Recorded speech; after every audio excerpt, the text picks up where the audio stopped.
ಆತ್ಮೀಯ ವಿದ್ಯಾರ್ಥಿಗಳೇ, ನಿಮ್ಮ 10ನೇ ತರಗತಿ ಪರೀಕ್ಷೆಗೆ ಇನ್ನ ಕೇವಲ ಕೆಲವೇ ಸಮಯ ಬಾಕಿ ಇದೆ. ಸುಮಾರು ವಿದ್ಯಾರ್ಥಿಗಳು ಕಮೆಂಟ್ ಮಾಡ್ತಾ ಇದ್ರಿ, ಮ್ಯಾಮ್ ಇಂಪಾರ್ಟೆಂಟ್ ಆಗಿರ್ತಕ್ಕಂಥ ಸಾರಾಂಶಗಳು ಯಾವ್ದು ಕೊಡ್ಬೋದು ಹೇಳಿ ಮ್ಯಾಮ್ ಅಂತ ಹೇಳಿ ಕೇಳ್ತಾ ಇದ್ರಿ.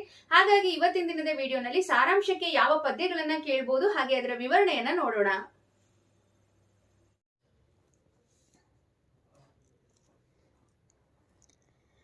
ಪದ್ಯ ಇಲ್ಲಿ ಹಕ್ಕಿ ಹಾರುತ್ತಿದೆ ನೋಡಿದಿರಾ ಕೊಟ್ಟಿದ್ದಾರೆ. ಯುಗ ಯುಗಗಳ ಹಣೆ ಬರಹವ ಒರೆಸಿ, ಮನ್ವಂತರಗಳ ಭಾಗ್ಯವ ತೆರೆಸಿ, ರೆಕ್ಕೆಯ ಬೀಸುತ್ತ ಚೇತನಗೊಳಿಸಿ, ಹೊಸಗಾಲದ ಹಸು ಮಕ್ಕಳ ಹರಸಿ, ಹಕ್ಕಿ ಹಾರುತ್ತಿದೆ ನೋಡಿದಿರಾ ಅಂತ ಕೊಟ್ಟಿದ್ದಾರೆ. ವರಕವಿ ದ.ರಾ. ಬೇಂದ್ರೆ ಅವರು ರಚಿಸಿರ್ತಕ್ಕಂತಹ ಗರಿ ಎಂಬ ಕವನ ಸಂಕಲನದಿಂದ ಆಯ್ದ ಹಕ್ಕಿ ಹಾರುತ್ತಿದೆ ನೋಡಿದಿರಾ ಪದ್ಯದಲ್ಲಿ ಚಲನಶೀಲವಾದ ಕಾಲವನ್ನು ಹಾರುತ್ತಿರುವ ಹಕ್ಕಿಗೆ ಹೋಲಿಸಿ ವರ್ಣಿಸಲಾಗಿದೆ. ಈ ಚರಣದಲ್ಲಿ ಕವಿಗಳು ಕಾಲಪಕ್ಷಿಯು ಯುಗ ಯುಗದಲ್ಲೂ ಜನರಿಗೆ ಚೈತನ್ಯವನ್ನು ತುಂಬಿ ಮುಂದಿನ ಜನಾಂಗವನ್ನು ಹರಸುತ್ತಿದೆ ಎಂದು ವರ್ಣಿಸುತ್ತಾರೆ. ಕಾಲಪಕ್ಷಿಯು ಯುಗ ಯುಗಗಳ ಆಗು ಹೋಗುಗಳನ್ನು ಹಿಂದಕ್ಕೆ ತಳ್ಳುತ್ತಾ ಹೊಸ ಮನ್ವಂತರದ ಪರಿವರ್ತನೆಗೆ ಪ್ರಗತಿಗೆ ಕಾರಣವಾಗಿದೆ. ಕಾಲಪಕ್ಷಿಯು ತನ್ನ ರೆಕ್ಕೆಗಳನ್ನು ಬೀಸುವ ಮೂಲಕ ಭೂಮಂಡಲದ ಜೀವಿಗಳಿಗೆ ಚೈತನ್ಯ ನೀಡಿ ಮುಂದಿನ ಜನಾಂಗದ ಮಕ್ಕಳನ್ನು ಹರಸಿ ಉತ್ತಮ ಭವಿಷ್ಯಕ್ಕಾಗಿ ಶುಭ ಹಾರೈಸುತ್ತಿದೆ ಎಂದು ಕವಿಗಳು ವರ್ಣಿಸಿದ್ದಾರೆ. ಚಲನಶೀಲವಾದ ಕಾಲದ ಮಹತ್ವವನ್ನು ಅರಿತು ಉತ್ತಮ ಭವಿಷ್ಯವನ್ನು ರೂಪಿಸುವ ಆಶಯವು ಈ ಪದ್ಯದಲ್ಲಿ ಕಂಡುಬರುವ ಮೌಲ್ಯವಾಗಿದೆ. ನಂತರ ಇಲ್ಲಿ ವೀರಲವ ಪದ್ಯವನ್ನು ಕೊಟ್ಟಿದ್ದಾರೆ ನೋಡ್ಬೋದಾಗಿದೆ. ಊರ್ವಿಯೋಳ್ ಕೌಸಲ್ಯ ಪಡೆದ ಕುವರಂ ರಾಮನ್ ಓರ್ವನೇ ವೀರನ್, ಆತನ ಯಜ್ಞ ತುರಂಗಮಿದು ನಿರ್ವಹಿಸಲ್ ಆರ್ಪರ್ ಆರಾದೊಡಂ ತಡೆಯಲೆಂದಿರ್ದ ಲೇಖನವನೋದಿ ಗರ್ವಮಂ ಬಿಡಿಸದಿರ್ದೊಡೆ ತನ್ನ ಮಾತೆಯಂ ಸರ್ವಜನಮಂ ಬಂಜೆಯನ್ನದಿರ್ದಪ್ಪುದೆ ತನ್ನ ಗೂರ್ವ ತೋಳ್ಗಳ್ ಇವೇತಕೆಂದು ಸಲೆ ವಾಸಿಯಂ ತೊಟ್ಟು ಲವನುರಿದೆದ್ದನು ಅಂತ ಇದೆ. ಈ ಪದ್ಯಭಾಗವನ್ನು ಕವಿ ಲಕ್ಷ್ಮೀಶ ರಚಿಸಿರ್ತಕ್ಕಂತಹ ಜೈಮಿನಿ ಭಾರತ ಮಹಾಕಾವ್ಯದಿಂದ ಆಯ್ದ ವೀರಲವ ಎಂಬ ಪದ್ಯದಿಂದ ಆರಿಸಲಾಗಿದೆ. ಲವನು ತನ್ನ ಆಶ್ರಮದ ತೋಟವನ್ನು ಧ್ವಂಸ ಮಾಡಿದ ಶ್ರೀರಾಮನ ಯಜ್ಞಾಶ್ವದ ಹಣೆಯಲ್ಲಿದ್ದ ಪಟ್ಟಿಯ ಬರಹವನ್ನು ಓದಿ ಅದನ್ನು ಕಟ್ಟಿಹಾಕಲು ನಿರ್ಧರಿಸಿದ ಸಂದರ್ಭದಲ್ಲಿ ಕವಿ ಈ ಮಾತನ್ನು ಹೇಳುತ್ತಾನೆ. ಭೂಮಂಡಲದಲ್ಲಿ ಕೌಸಲ್ಯ ಪಡೆದ ಕುಮಾರನಾದ ರಾಮನೊಬ್ಬನೇ ವೀರನು. ಇದು ಅವನ ಯಜ್ಞ ಕುದುರೆ. ಇದನ್ನು ನಿಭಾಯಿಸಲು ಸಾಮರ್ಥ್ಯವುಳ್ಳವರು ಯಾರೇ ಆದರೂ ತಡೆಯಲಿ ಎಂದು ಇದ್ದ ಬರಹವನ್ನು ಓದಿದ ಲವನು ರಾಮನ ಅಹಂಕಾರವನ್ನು ಬಿಡಿಸದಿದ್ದರೆ ತನ್ನ ತಾಯಿಯನ್ನು ಎಲ್ಲ ಜನರು ಬಂಜೆ ಎನ್ನುವುದಿಲ್ಲವೇ, ತನಗೆ ತೋಳ್ಬಲವಿರುವುದು ಏತಕ್ಕೆ ಎಂದು ಹೇಳಿ ಕೋಪಗೊಂಡು ರಾಮನ ಗರ್ವವನ್ನು ಮುರಿಯುವ ಪ್ರತಿಜ್ಞೆಯನ್ನು ಕೈಗೊಂಡನು. ಈ ಪದ್ಯಭಾಗದಲ್ಲಿ ಲವನ ಧೈರ್ಯ, ಶೌರ್ಯ, ವೀರತನ ಹಾಗೂ ತಾಯಿಯ ಮೇಲಿನ ಗೌರವ ಮತ್ತು ಕಾರ್ಯತತ್ಪರತೆ ಮೊದಲಾದ ಮೌಲ್ಯಯುತ ಅಂಶಗಳು ಈ ಪದ್ಯದಲ್ಲಿ ಅಭಿವ್ಯಕ್ತಗೊಂಡಿದೆ.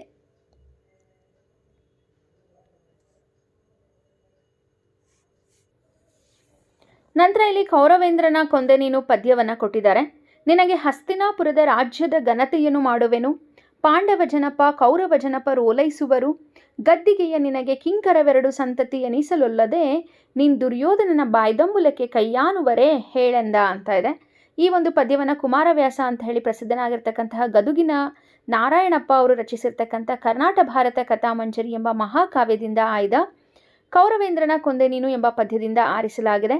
ಕೃಷ್ಣನು ಕರ್ಣನನ್ನ ಕುರಿತು ನಿನಗೆ ಹಸ್ತಿನಾಪುರದ ರಾಜ್ಯದ ಹಿರಿಮೆಯನ್ನು ಮಾಡುತ್ತೇನೆ, ಪಾಂಡವ ಕೌರವ ರಾಜರು ಗದ್ದುಗೆಯನ್ನು ಓಲೈಸುವರು, ನಿನಗೆ 2 ಸಂತತಿ ಮರು ಮಾತನಾಡದೆ ಸೇವೆಯನ್ನು ಮಾಡುವವು, ನೀನು ದುರ್ಯೋಧನನ ಬಾಯಂಜಲಿಗೆ ಕೈಯಾಡುವರೇ ಎಂದು ಹೇಳಿದನು. ಅಸಾಮಾನ್ಯನು, ಶೌರ್ಯಕ್ಕೆ, ದಾನಕ್ಕೆ, ಉದಾತ್ತತೆಗೆ, ಕರುಣೆಗೆ ಹೆಸರಾಗಿದ್ದ ಕರ್ಣನಿಗೆ ವಿಧಿಯು ಎಂತಹ ಸಂಕಟವನ್ನು ಉಂಟು ಮಾಡಿತು ಹಾಗೂ ಅವನ ಸ್ವಾಮಿ ನಿಷ್ಠೆಯ ಮುಂದೆ ಶ್ರೀಕೃಷ್ಣನ ಪ್ರಲೋಭನೆ ಹೇಗೆ ವ್ಯರ್ಥಗೊಂಡಿತು ಎಂಬುದು ಈ ಪದ್ಯದ ಆಶಯವಾಗಿದೆ. ನಿರ್ದಿಷ್ಟ ಗುರಿ ಸಾಧನೆಗೆ ವಿವಿಧ ಅಡೆತಡೆಗಳು ಅಡ್ಡಿಯಾದರೂ ಅದನ್ನು ದಾಟಿ ಸಾಗಬೇಕು ಎಂಬ ಮೌಲ್ಯಯುತ ಸಂದೇಶ ಈ ಪದ್ಯಭಾಗದಲ್ಲಿ ವ್ಯಕ್ತವಾಗಿದೆ.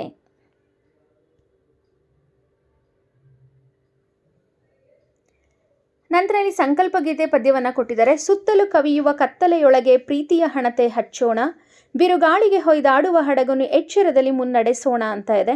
ಕವಿ G.S. ಶಿವರುದ್ರಪ್ಪ ಅವರು ರಚಿಸಿರ್ತಕ್ಕಂತಹ ಮಾನವನು ತನ್ನ ಜೀವನದಲ್ಲಿ ಎಷ್ಟೇ ಅಡ್ಡಿ ಆತಂಕಗಳು ಎದುರಾದರೂ ಕೂಡ ಧನಾತ್ಮಕ ಭಾವನೆಯಿಂದ ಕೂಡಿರಬೇಕು, ದೃಢ ಸಂಕಲ್ಪವನ್ನು ಹೊಂದಿರಬೇಕು ಅನ್ನೋದನ್ನು ಈ ಪದ್ಯದಲ್ಲಿ ಹೇಳಲಾಗ್ತಾ ಇದೆ. ಸಂಕಲ್ಪ ಗೀತೆ ಅಂತಕ್ಕಂತಹ ಪದ್ಯ ಎದೆ ತುಂಬಿ ಹಾಡುವೆನು ಕವನ ಸಂಕಲನದಿಂದ ಆಯ್ಕೆ ಮಾಡಿಕೊಳ್ಳಲಾಗಿದೆ. ನಮ್ಮ ಬದುಕಿನ ಸುತ್ತಲೂ ಅಜ್ಞಾನ, ದ್ವೇಷ, ಅಸೂಯೆಗಳಿಂದ ಕೂಡಿರ್ತಕ್ಕಂಥ ಕತ್ತಲೆ ತುಂಬಿ ಹೋಗಿದೆ. ನಾವು ಇಂತಹ ಕೆಡುಕಿನ ಕತ್ತಲೆಯೊಳಗೆ ಸಿಡುಕಿ ಸಿಲುಕಿ ಬದುಕಿನಲ್ಲಿ ದಾರಿ ಕಾಣದೆ ಕಂಗಾಲಾಗ್ಬಿಟ್ಟಿದ್ದೀವಿ. ಇಂತಹ ಸನ್ನಿವೇಶದಲ್ಲಿ ಪ್ರೀತಿಯ ಹಣತೆಯನ್ನು ಹಚ್ಚಬೇಕಾಗಿದೆ. ಆ ಮುಖಾಂತರ ಸುಜ್ಞಾನದ ಬೆಳಕು ಮೂಡಿ ದ್ವೇಷ ಅಸೂಯೆಗಳು ತೊಲಗಿ ಪರಸ್ಪರ ನಂಬಿಕೆ ವಿಶ್ವಾಸ ಮೂಡುವಂತೆ ಮಾಡೋಣ. ಸಮಾಜದ ಹಾಗೂ ಸಂಸಾರದ ಸಾಗರದಲ್ಲಿ ಹೊಡೆದಾಟ ಅಶಾಂತಿಗಳಿಂದ ಹೊಯ್ದಾಡುತ್ತಾ ಬೀಳುವ ಭಯದಿಂದಲೇ ಸಾಗುವ ಬದುಕೆಂಬ ಹಡಗನ್ನು ಯಾವುದೇ ಅನಾಹುತವಾಗದಂತೆ ಎಚ್ಚರಿಕೆಯಿಂದ ಮುನ್ನಡೆಸೋಣ. ಪ್ರೀತಿ ವಿಶ್ವಾಸಗಳ ಮೂಲಕ ಬದುಕಿನಲ್ಲಿ ಅನಾಹುತವಾಗದಂತೆ ನೋಡಿಕೊಳ್ಳಬಹುದೆಂಬ ಮೌಲ್ಯವನ್ನು ಪ್ರಸ್ತುತ ಪದ್ಯ ತಿಳಿಸುತ್ತದೆ. ಓಕೆ ವಿದ್ಯಾರ್ಥಿಗಳೇ, ಇದಿಷ್ಟು ಪದ್ಯಗಳನ್ನು ಓದ್ಕೊಂಡ್ರೆ ಸಾಗುತ್ತೆ. ಈ ಪದ್ಯದಲ್ಲೇ ಸಾರಾಂಶವನ್ನು ಕೇಳ್ತಕ್ಕಂಥ ಸಾಧ್ಯತೆಗಳು ಹೆಚ್ಚಿದೆ ಅಂತೇಳಿ ಹೇಳ್ತಾ ವಿಡಿಯೋ ವೀಕ್ಷಿಸಿದ್ದಕ್ಕೆ ಧನ್ಯವಾದಗಳು.